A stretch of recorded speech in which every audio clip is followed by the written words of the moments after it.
የዮዲት እናት እንግዲህ ጸጋዬ እግር ላይ ተንበርክካ እባክህን አታሳስረኝ፣ እባክህን ይቅር አድርግልኝ፣ ይቅርታ አድርግልኝ፣ እባክህን ማረኝ እያለች ጉዱን አፈረጠችው።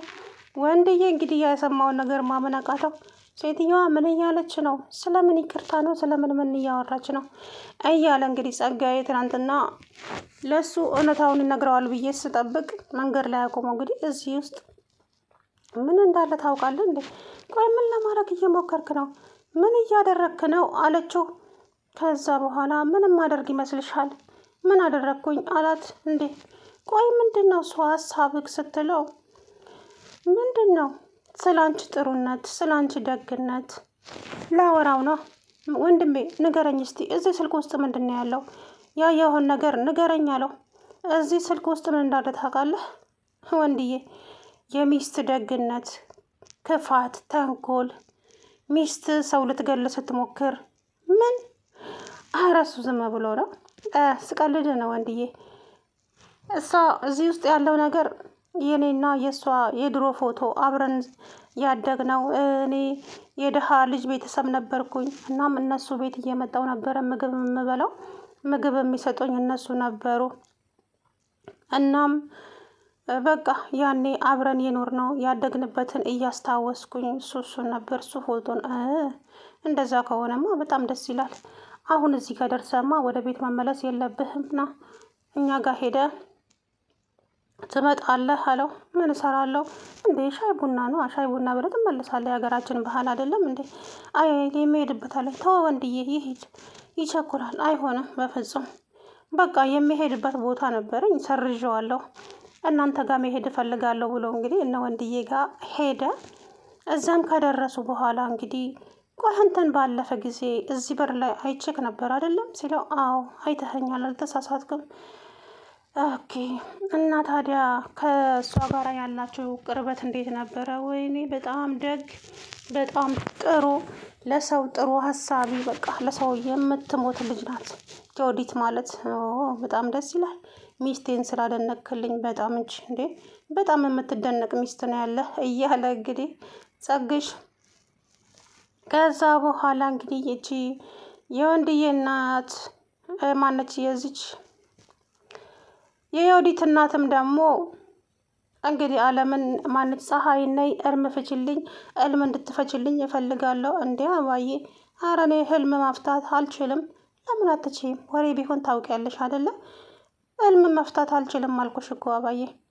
ቆይ ዘይት በህይወትሽ በልተሽ ታውቃለሽ? አዎ እንዴት አላውቅም? አየ አትዋሽ። ዘይት እናንተ በቤታችሁ አልፎ ማያውቅ ደሃ ደግሞ ከመቼ ወዲህ ነው ዘይት የሚበላው? ኧረ ተይ አባዬ፣ ብናጣ እኮ ለዘይት የሚሆን ነገር አናጣም። ተይ እንጂ አለቻት። አይ እንደዛ እንኳን አይመስለኝም የኔ ልጅ። ደህ እናንተ እኮ ለነገሩ ተይው፣ ተረቱም ጨርሶታል እኮ።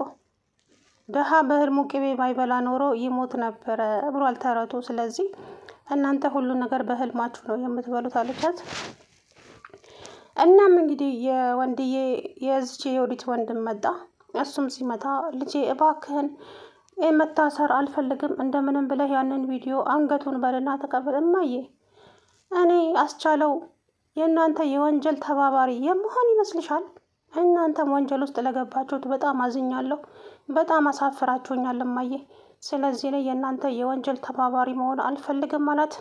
እባክህን ልጄ አንድ ጊዜ ብቻ አቅበረኝ እባክህን አለችው። በፍጹም እማዬ ራስሽን ቻይ። እኔ አስቻለው እንደ ወንጀልን እከላከላለሁ ብችል እንጂ የወንጀል ተባባሪ አልሆንም። ይሄ ሰውዬ እኔ ደላላ አምጥቻለሁ ለቤቱ። እናም 25 ሚሊዮን ብር የሚገዛ ደላላ አምጥቻለሁ። ሞታት አለው እንጂ ቤቴን አልሸጥም። እንግዲያውስ ቤትሽን ካልሸጥሽ ራስሽን የምታገኘው እስር ቤት ነው አላት። እስር ቤትም አልገባም ቤቴንም አልሸጥም። እንግዲህ የሚመጣውና እሺ የራስሽ ጉዳይ ብሎ ጥሏት ወጣ። አንተ ግን ለእኔ ለእናትህ እንዴት ነው የማትከራከረው? ቆይ እንዴት ስትል እንግዲህ ከዋለችበት፣ እማዬ ይቅርታ አድርጊልኝ እናቴ፣ እኔ የወንጀለኛ ተባባሪ አልሆነም አልኩሽ እኮ እማዬ፣ አሰሚኝም እንዴ? በጣም ይቅርታ እንደዛ ስልሽ ግን አላት።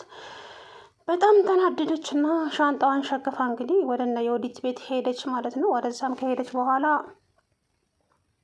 እና የወዲት ቤት ከደረሰች በኋላ ጸጋዬ እንግዲህ በሎች ደህና ሆኖ ተመልሼ እመጣለሁ ወንድዬ፣ በጣም ላስቸኳይና ለጥብቅ ጉዳይ እፈልግሃለሁ አለው። ዞር በል ከወንድዬ ጋራ ምንም አይነት ጉዳይ የለህም። ስለዚህ ጉዳይህን ጨርሰህ ውጣ ከዚህ ከቤት አለችው። ከዛም ይኸውልሽ አንቺ ዝም በይ ወይዘሮ የወዲት ምን ነው በግድ እንድናገር ትፈልጊያለሽ እንዴ? ጉድሽን እንዳልዘረግፍልሽ ይኸውልሽ ነግሬሻለሁ አላት። ከዛ እሱ እንደዛ እያለ እንግዲህ ወንድዬ ሊወጣ ተሰናብቶ በሉ እንግዲህ ሰላም ውሉ ወንድዬ፣ ተመልሼ እመጣለሁ። እንዳትመለስ ምን ትሰራለህ እንዴ? አረ አይባልም የወዲት ሰው ቤት ሲመጣ እንዴት ምን ትሰራለህ እንዳትመጣ ይባል። አረና እንደፈለግና ቤትህ ነው አለው። እሺ የዛም እሱ ብድግ ሲል እንግዲህ ወይዘሪት ሴትይቱ መጣችና ወይኔ ሳኩሳ ግን እባክህ ልጄ ሁሉንም ነገር ለወንድዬ ነገርከው? ወይኔ ጉዴት ልታሳስረኝ ነው? እባክህን አታሳስረኝ፣ መታሰር አልፈልግም እባክህን እያለች እንግዲህ ያዙ ልቀቁኝ። እንዴ አባዬ ስለምን እያወራሽ ነው? እማዬ አረ ነገሩን አታበላሽው። እሱ ለእንደዚህ አይነት ነገር አልመጣም እዛ ቤት። እማዬ ምን ሆነሻል አለቻት የወዲት። ተይኝ አንቺ ጦሰኛ፣ እዚህ ሁሉ ውስጥ የከተትሽኝ አንቺ ነሽ። አንቺ ወንጀለኛ፣ መታሰር ካለባትም እሷ ነች። ስለዚህ እኔን ግን ተወኝ አለችው። ወይዘሮ ወርቄ አይዞት አታስቡ፣ በቅርቡ 23 ሚሊዮን ብር ካላዘጋጁ ያው የሚጠብቁትን ቦታ እርሶም ራሱ ቆይ አንተ ይሄን 23 ሚሊዮን ብር ደጋገምከው፣ ምንድን ነው እሱ ችግሩ አለ ወንድዬ። አይ ወንድዬ አሁን ብነግርህም አይገባህም፣ ግን አንድ ቀን ይገባሃል። እቺ አቅፋሃት የምትቀመጠው ተኩላ ሰው ሳትሆን ተኩላና አውሬ ናት።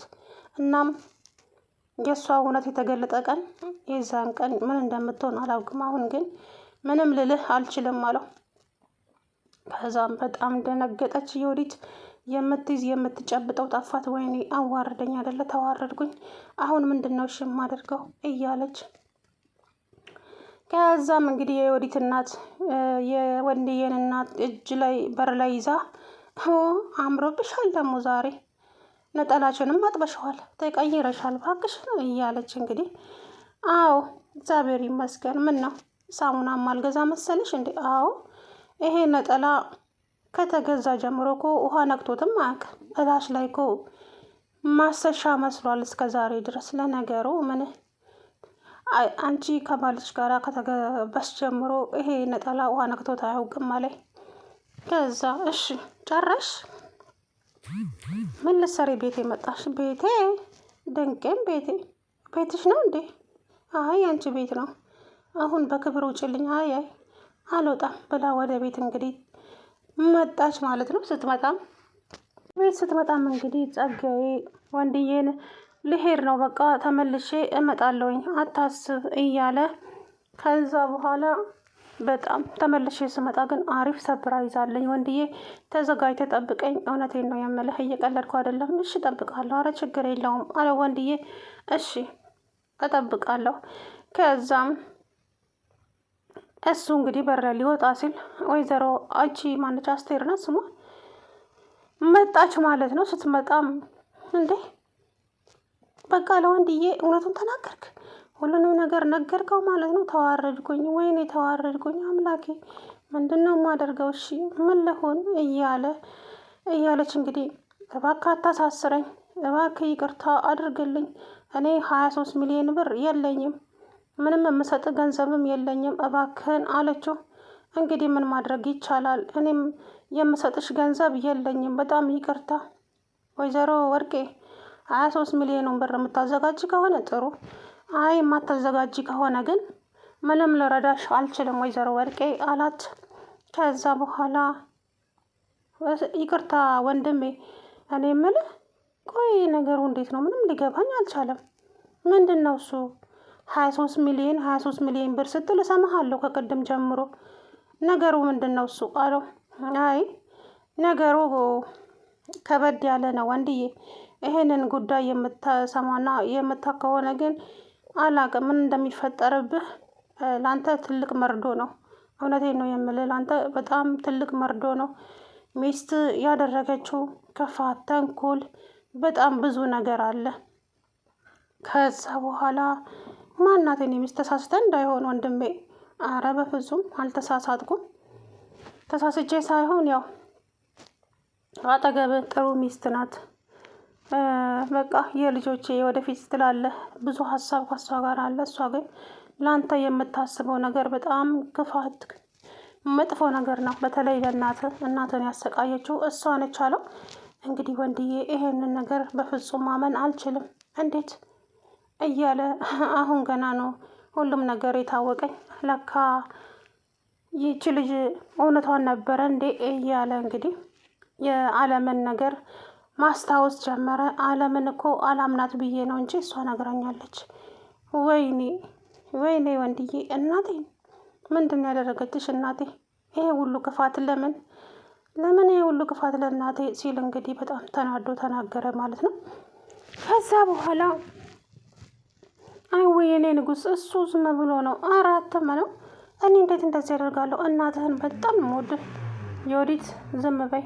አሁን ከአንቺ ጋራ ምንም አይነት ንግግር የለኝም። እኔም ራሴን ማረጋጋት እፈልጋለሁ። ግን እውነት እንደዚህ አድርገሽ ከሆነ የእውነቴን ነው የምልሽ፣ በጣም አዝንብሻለሁ። በጣም ከልቤ ነው የማዝንብሽ እንደዚህ ካደረግሽ። አረ የኔ ንጉስ፣ እኔ እንደዚህ አላደርግም። እሱን አብረን የምናየው ይሆናል ወንድዬ፣ አብረን የምናየው ይሆናል። እመጣለሁ። ተመልሼ ስመጣ ምርጥ ሰፕራይዝ ነው እዤ ለመመጣ። እናማ ጠብቅ፣ ብዙም እንትን አትበል አለው። እሺ፣ ግን ደግሞ የሆነ ያልተዋጠልኝ ነገር እንዳለ ይሰማኛል። ግን ወንድሜ ይቅርታ አድርግልኝና አሁኑኑ ብትነግረኝ እኮ በጣም ደስ ይለኛል አለው። አይ አሁንማ እንዴት ነግረሃለሁ? አሁን መናገር አልችልም። በእርግጥ ግን ተመልሼ ስመጣ ያው ሰፕራይዝ አደርግሃለሁ አለው ማለት ነው። እሷ ግን እኔ እንጃ። ሰላም ውድና የተከበራችሁ የቻናሌ ቤተሰቦች እንዴት ናችሁ? አለው ደህና ነኝ። እንግዲህ ጸጋዬ ትላንትና እንዳያችሁት ነው ለልጁ ለወንድዬ ፎቶውን አሳያለሁ፣ ቪዲዮ አሳያለሁ እያለ በስተመጨረሻም ግን ነገሩን አዟዙረው እንግዲህ ሚስት ጥሩ ሚስት ናት፣ ጥሩ በቃ ጥሩ ሀሳቢ ናት ምናምን እያለ